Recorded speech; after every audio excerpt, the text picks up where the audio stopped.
Start. Hello and welcome back to Calculus 3, section 17.3, conservative vector fields. Before we work on conservative vector fields, let's define curves and regions. We are going to need this in the next few lectures. So we're going to start with, and I'll use red because, again, this is something that it's actually a definition. So something that would be like that would be called closed and simple curve.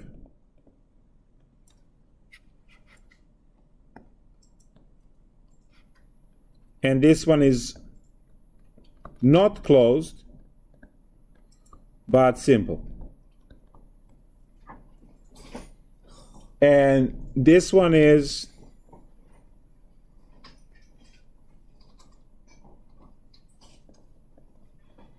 closed, not simple,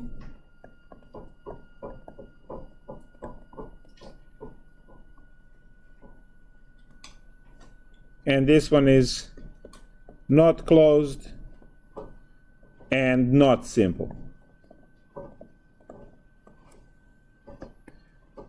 So curve C could have one of those four configurations. So closed means it loops back, so if you are to drive, you would be able to get on the same location eventually. And then simple means crosses itself or it's not crossing itself. We'll see in the next lecture on Green's theorem, you are not allowed to have a function that intersects itself. I mean the line, not the function. And then we are going to jump now to another definition over here, and that definition is for the region. So we're going to have something like this, shade inside. We'll call connected, simply connected.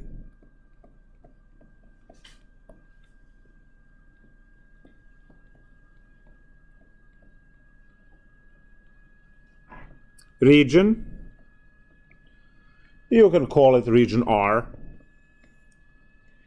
Then you will have, again, region like that with a hole inside. So now when you shade, you get to shade everything except the hole. And this one is connected, not simply connected.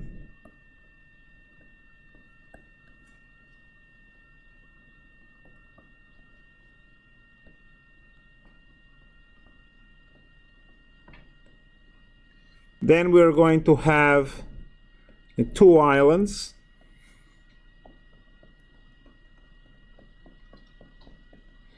Both of which are region R, right? All of these are region R. This one is not connected,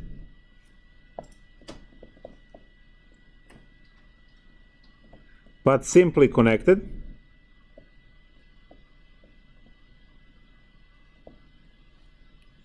And finally,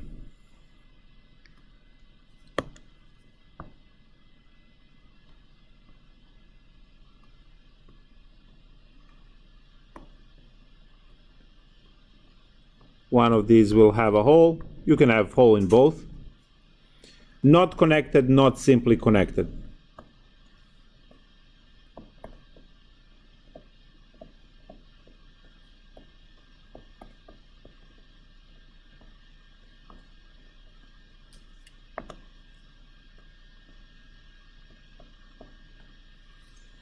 So not connected and not simply connected.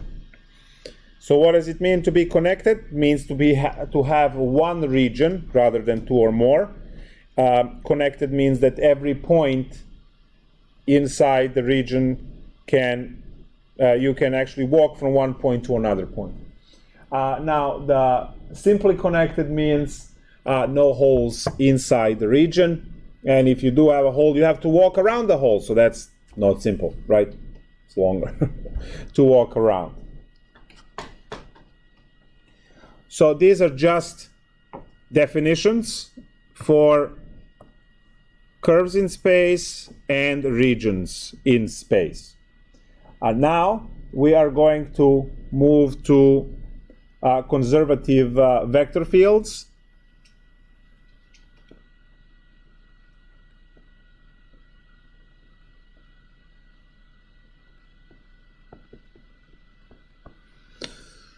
So the first thing is the definition for conservative vector field. A vector field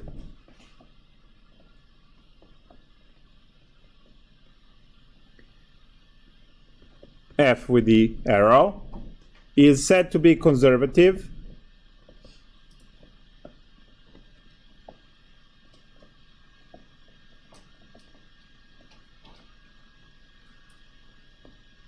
on a region R2 or R3 if there exists a scalar function, and we know it from before, phi, such that vector field is equal to the del phi on that region.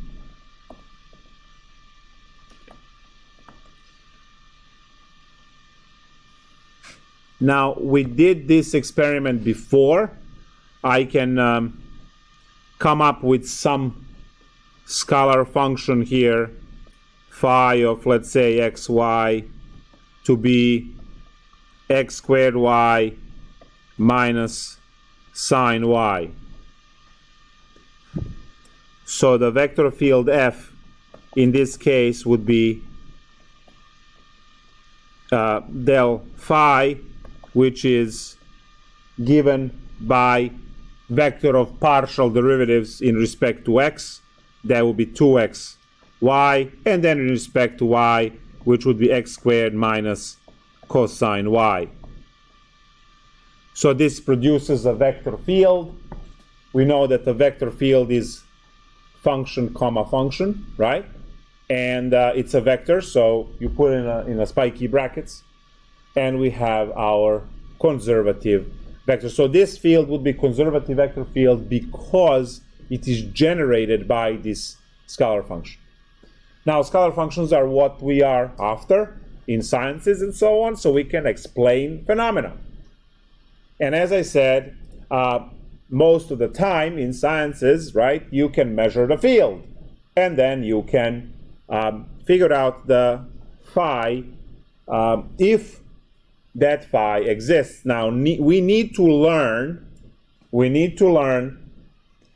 test for conservative vector field, because again, you have the vector field.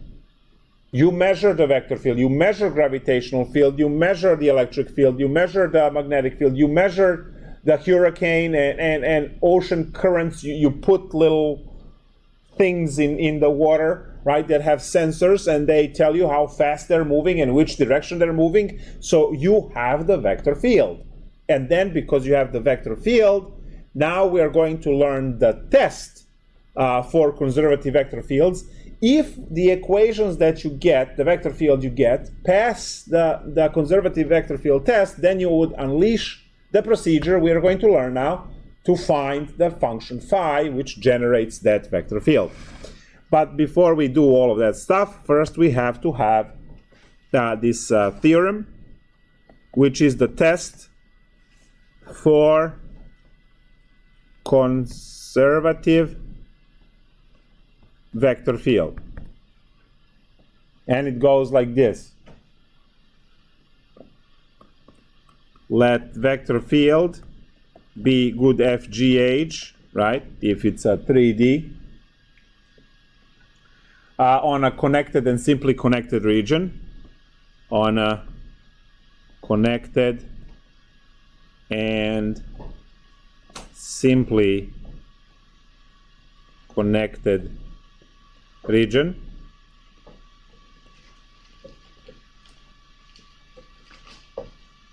D of R3, right, for 3D, where F, G, H have continuous first partial derivatives. Continuous first partial derivatives.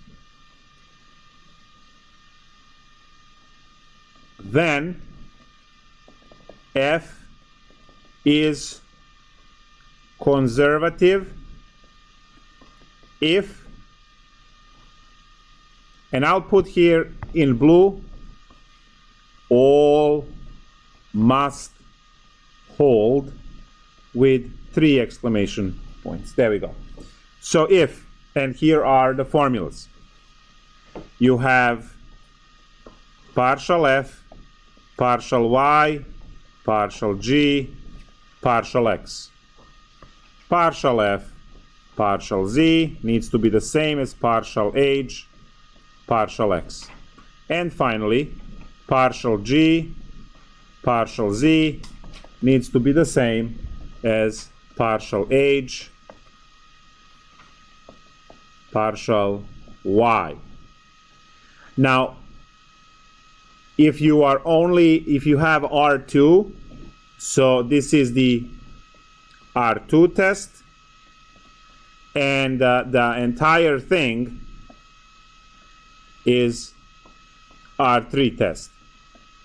So if you have a tridimensional, right, if you have a tridimensional, R3 case, then all 3 equations have to hold. If one of them fails, the vector field is not conservative, and we will not be unleashing the procedure on that one because it's obviously meaningless.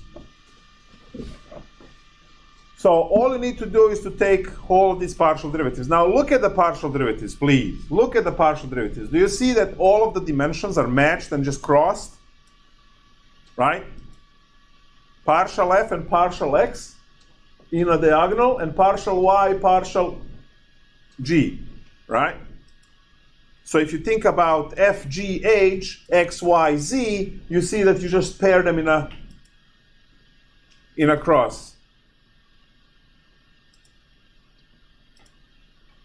So it's easy to remember. It's easy to remember these if you right? Every time you take a look at any of the diagonals, doesn't matter, right? It's always F with X's and G with Y's and H with Z's. And just run all combinations of them. And obviously, if you only have X and Y, right, then it's just the first alone. So before I go and do a problem, I need to take a look at one of the testing for conservative vector fields.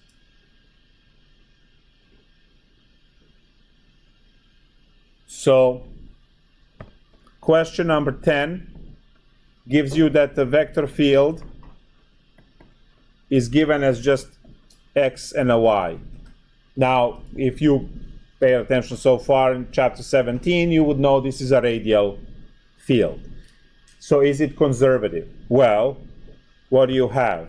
You know that this is F and this is G, and you know that you are supposed to check, I don't need to be dramatic, check partial F, partial Y needs to be the same as partial G, partial X. So partial f partial y is 0. And partial g partial y. Okay, that holds. Yay. Well, this is supposed to be black. 0 equals 0. Checks off. Great. Let's try one more.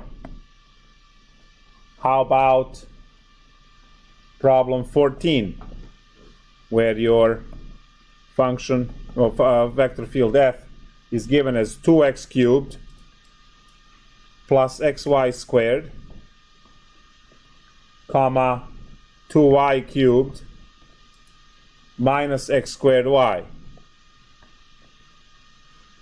You have to check the same blue one because this is R2 problem, so you only have f and g. So you're still checking the R2 version of the problem. So partial f partial y is just x, right? And partial g partial x is 2xy. Partial g partial x, so the first term dies, and then we are taking derivative in respect to x, so x squared, so that's it's negative 2x, sorry, negative 2xy. Oh wait, I'm taking derivative in respect to y on the first one. First term is 0, second term is 2xy. Because when you take the derivative in respect to y, y squared is 2y, x is a constant in this case, so 2xy. Yeah. Is it conservative? No. Because this side is positive, this side is negative. Positive does not equal to negative, so it's not conservative vector field.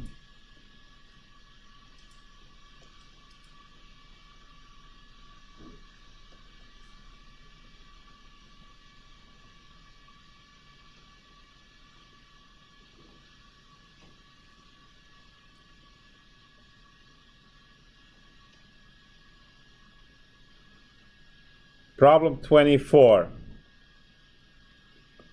Vector field is given as yz, comma, xz, comma, xy.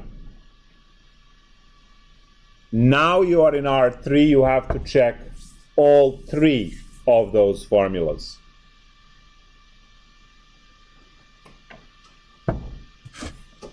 So you have, I'll write it again in blue, partial f, partial y, partial g, partial y, partial f, partial z, partial h, partial x, partial g, partial, which one did I did not have z and x, right? No, z and y. I did not have z and y. So it's partial h, partial y. There we go. And now we just take all the derivatives. Partial f, partial y. Well, partial f, partial y is z. And then partial g, maybe it helps if you write f, g, h. So partial g, partial y is 0.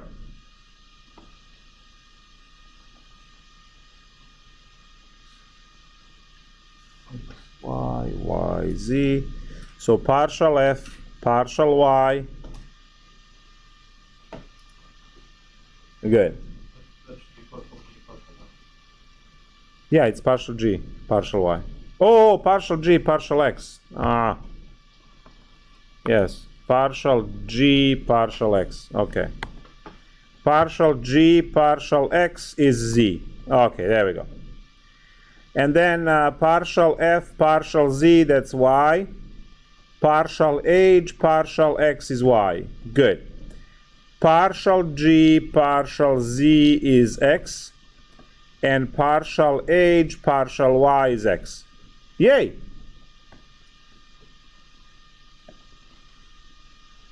It's conservative because all three formulas worked out. Now, if the field is conservative, we can find the function which made it. So now this is that procedure, so let's go. Few twists for the wrist, then go other way for about 10 circles, and we start. This one is called procedure to obtain phi, potential function.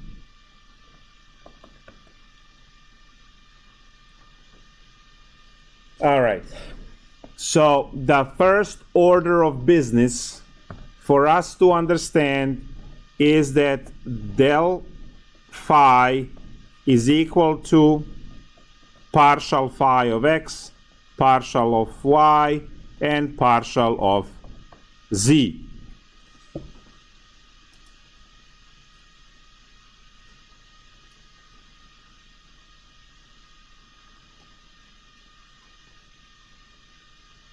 Now, I have the vector field given, vector field f, and that was yz, xz, xy.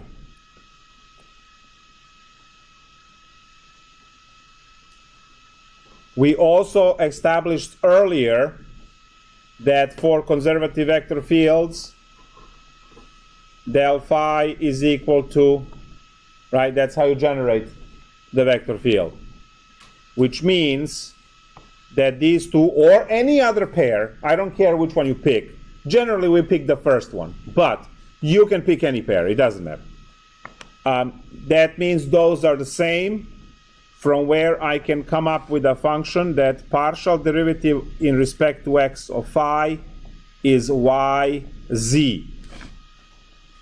From there, I can write the partial differential equation partial phi partial x is equal to yz. And then I am going to separate the variables to get that d phi is equal to yz dx. And then I am going to hit both sides with integral sign. When I integrate d phi, I get phi. Phi of xyz, because those are my input variables. And on the other side, since I'm integrating in respect to x, I'm going to get xyz plus some constant, which is actually a function of y and z. Now, this is very important, guys, because so far, your constants were only numbers. For the first time ever, you are integrating a function backwards, right, from partial differential equation, and your constant now can contain variables y and z, because the derivative would kill them, right? Just think about it. If you are differentiating in respect to x and you have x squared plus z, well, that's just 2x, right? Well, that z was a variable, right, in your original function. So this is very important for you to write the side note next to it, that whatever you are integrating out, right, the other variables need to be there. Now, this line over here, I won't lie, right? This line over here is already your partial solution.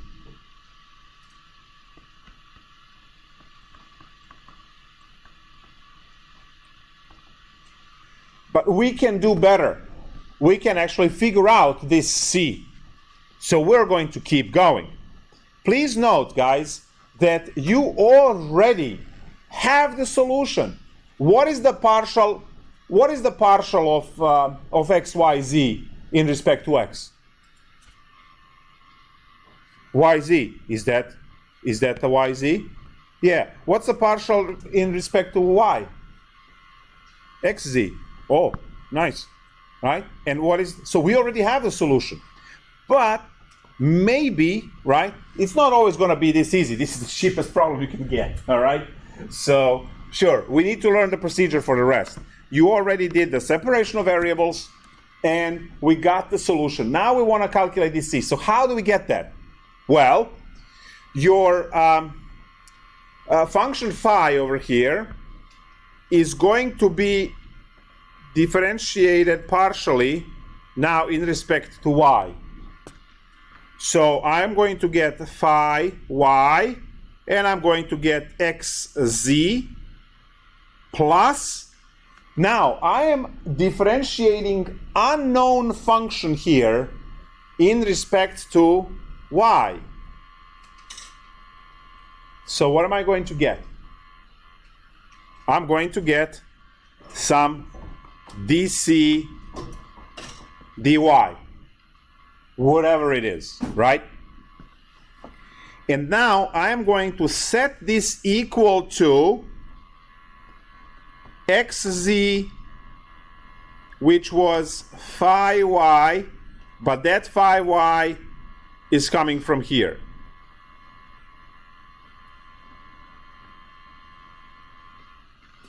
So you take your problem, you differentiate your problem, you have xz plus dc dy, and then, well, I should have used the partial dc dy over here, because there is also z variable floating around. But this side of the equation, so maybe I should change the equal sign maybe into a blue equal sign. So the left side is coming from what you calculated, the right side is coming from the original problem. And now, when you take a look at the middle, you find that partial c partial y is equal to 0. From where you can make your dc is equal to 0 dy, and when you integrate both sides, you are going to get that the c is equal to 0 plus, and now it's just going to be some constant function of in terms of z. So now your new phi of xyz is equal to, because we just calculated that c, and maybe I should change this into a, let's use a capital K, let's say, of z. So now your new is xyz plus k just as a function of z. And then you say, I can do better. Sure. Partial derivative in respect to z. So that gives you phi z, which was xy plus some dk dz. And now the blue equal sign to come up with xy, which was phi z from original problem. And now when you compare over there, you get the dk over dz is equal to 0. dk equals 0. dz integrate both sides. Oh, by the way, I forgot to box this and say partial solution. But better, right? And now you get that your function k of z is equal to just some constant. What should I go? Capital A, I don't care. Whatever. Right? It's just 0 plus a. And that gives you the last iteration of your potential function, the scalar one, which is x, y, z plus some constant a. And that is the final answer here. We don't, in this case, right, you have x, y, z. You have x, y, z axis, x, y, z variables, plus some constant a, and every time you take a partial derivative, that constant a is going to die, right, because that's just a number. So this could be x, y, z plus 5.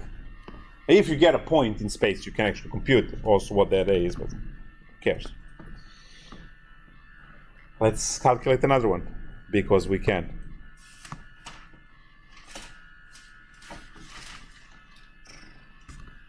Exactly.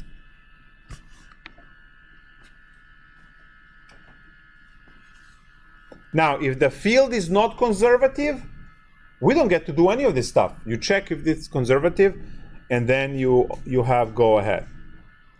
So 26, f equals 1, negative z, and then y. 1, negative z, and y. Okay, so what do we have? We have a partial f, partial y, that's a 0.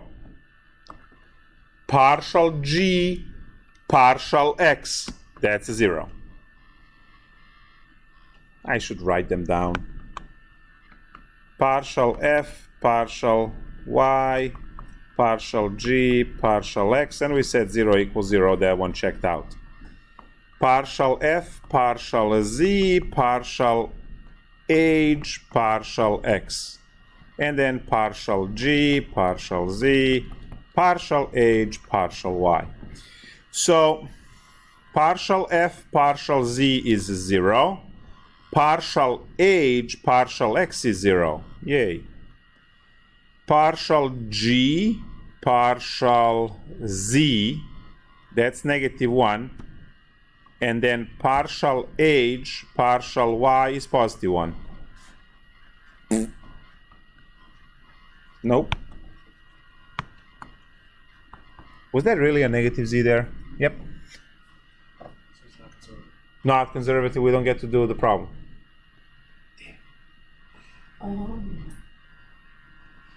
Yeah, wish it was. Now we gotta pick a different problem. One that is definitely conservative. Should we do 28 or 29? 28 it is.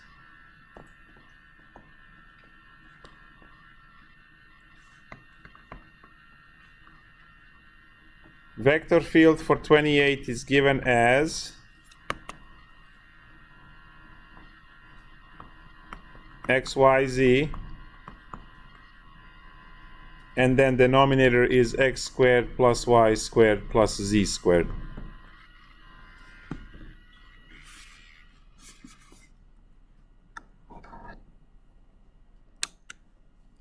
Yay! So these are actually three. This is a vector that has three components. Each one of these, x and y and z, is divided by the entire denominator, right? So instead of writing this denominator 3 times under each of the components, you can just divide the vector by the whole expression. All right, now partial derivative time, right? Are we going to take partial derivatives to check this? And the answer is no, because this is conservative. How do I know? Symmetry. Symmetry, right? If you have a symmetric problem. Now, what does it mean symmetric? We talked about it earlier in a class. You are swapping x's with y's with z's and back and forth. The problem doesn't change. If I am to swap all x's with y's and all y's with x's, does anything change? No. If I swap any z with x, no. And z with y, no change.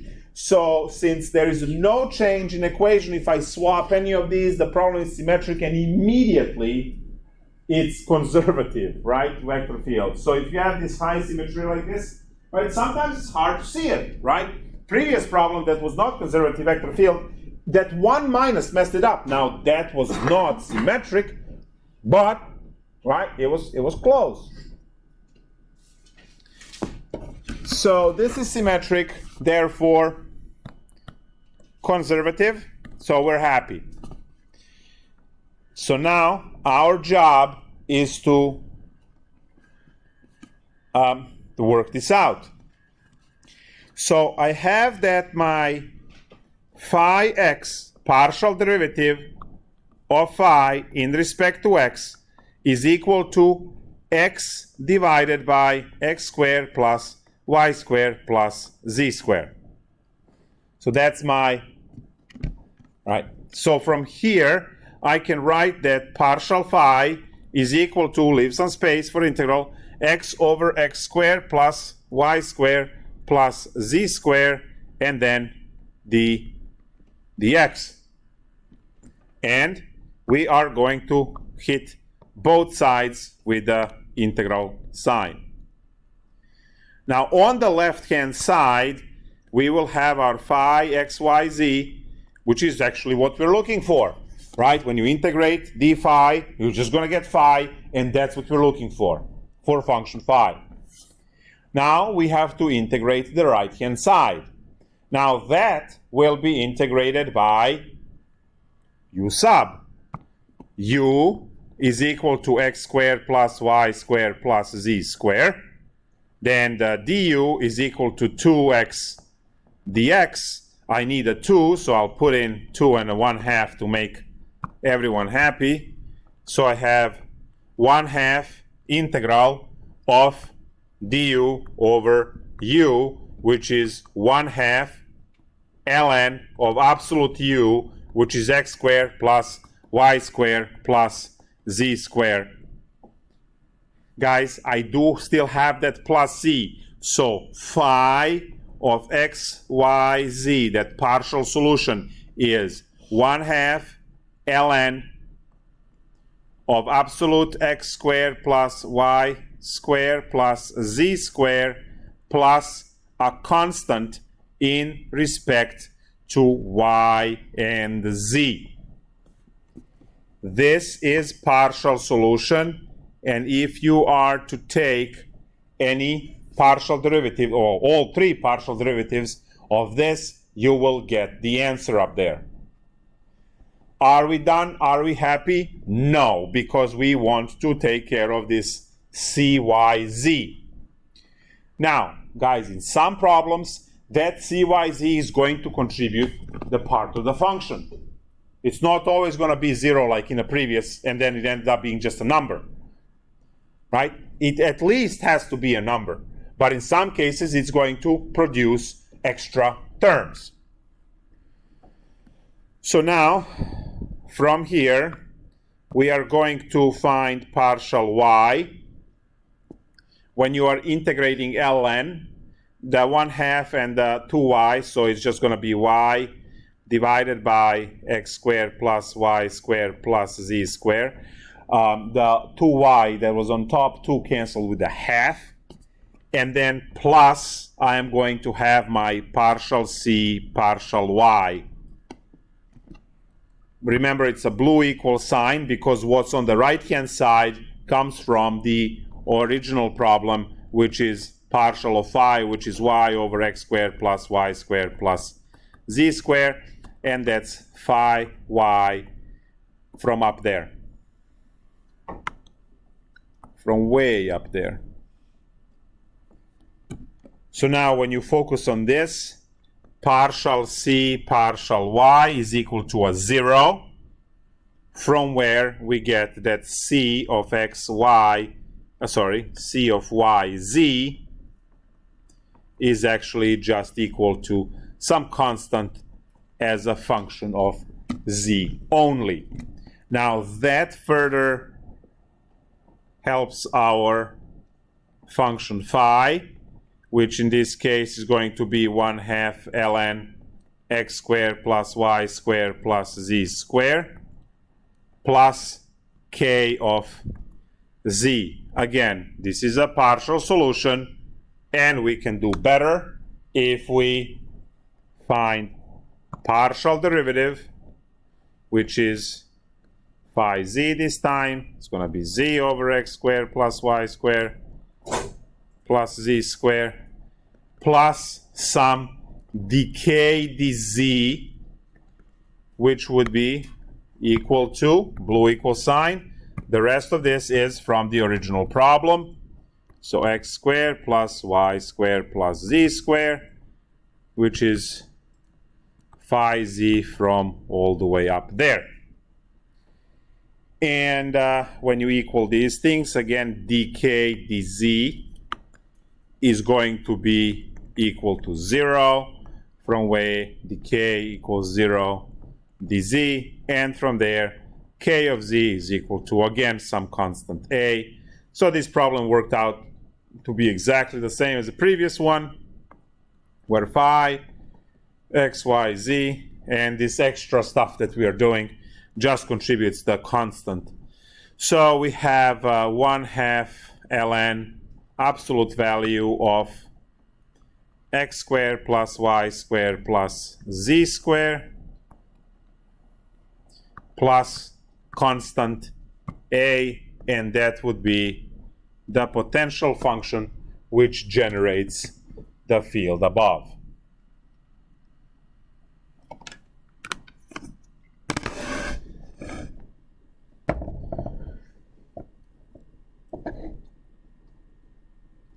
So to end this, question is, why do we bother with this at all? And the reason why we bother is these potential functions, we can actually work out fundamental theorem of line integral for the vector field. So fundamental theorem of line integrals.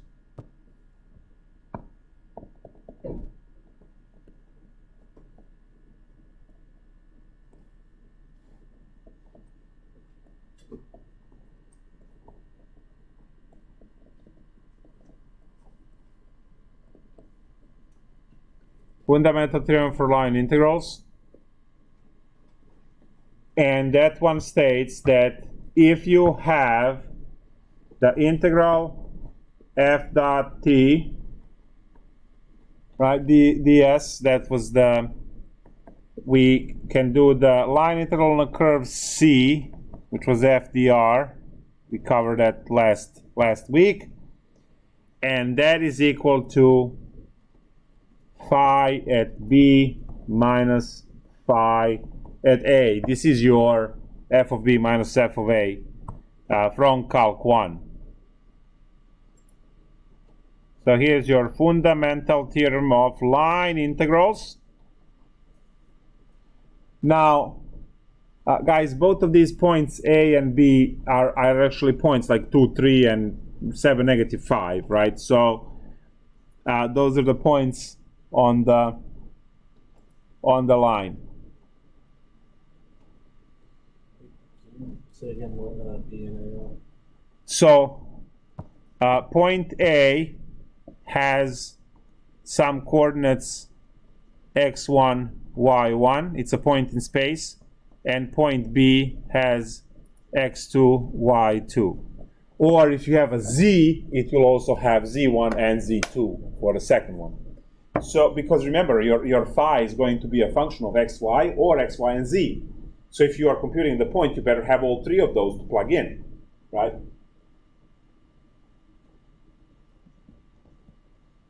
Now, what is this? Well, it's pick your poison. Do you want to calculate the line integral from last class? Or do you want to calculate the potential function and then subtract two numbers? Which procedure is faster? Well, that depends on your level of skill. Now, if the field is not conservative, you have to do the line integral from last lecture 17.2. But if the field is conservative, you have an option to do this instead of the calculation that we did over there. If you remember calculation over there, it was that, well, all of the line integrals were long and a lot of plugging, but that was that one that I messed up twice because I kept plugging in wrong things because it was all convoluted with, right, f and g and x, and it was just, yeah. So you have to be really focused. In my opinion, this procedure is far easier than chasing all of the substitutions over there, especially when problems become a little bit spicy. And then when you have the point at which you're computing, you can just, you are at the end literally subtracting two numbers, like, I don't know, 27 minus 15 is 12, but you're done, right?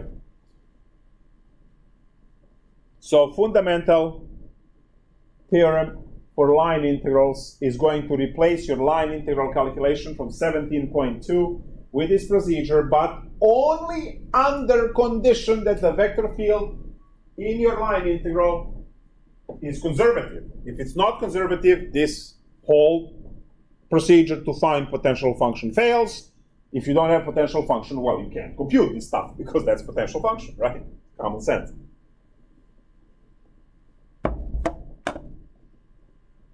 So I have a potential function here. I would have my x, y, and z to be 1, 2, and 3. So 1 plus 4 plus 9 is 14. 1/2 ln 14. And that goes here. And then whatever for the other point, whatever the numbers are, and that would go there. It's just a very simple subtraction of two numbers. So we are not, we're not learning any new mathematics there or integration techniques. You are not integrating line integral. You will be working out the procedure for potential function. Once you get the potential function, 2 points that are given to you will be plugged in one at a time. Just make sure it's b minus a, terminal point minus initial point, because we know that there is a path which you are going, if it's in a circle, clockwise or counterclockwise. So your path is from A to B. That's how you know which point is A, which point is B, and you're going to do B minus A. But the path in the problem is always A to B. Now, that's also important, right direction, because if you are to do the line integral, you know it's point A to point B, so you can do your parametrization properly, right? You won't be able to parametricize it properly if you don't know which way it goes. So there is that path, right? Bye.